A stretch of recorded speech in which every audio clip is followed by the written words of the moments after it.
This is for all the 2019, I think, to 2021 Chevy 1500s with the 2.7 TurboMax in it. If you ever have a weird rattle, I'll insert the clip here.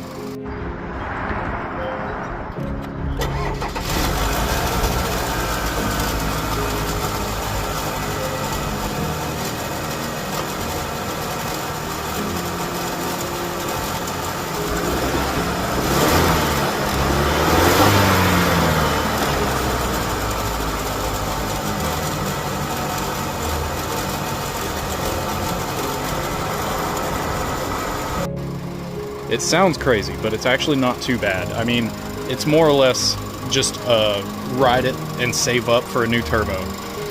There is a recert valve built into the turbo, and it's really hard to see because they cram everything in here. But up underneath this heat shield here, there is this armature, and it goes into the turbo, into a valve. Well, there's play in this valve.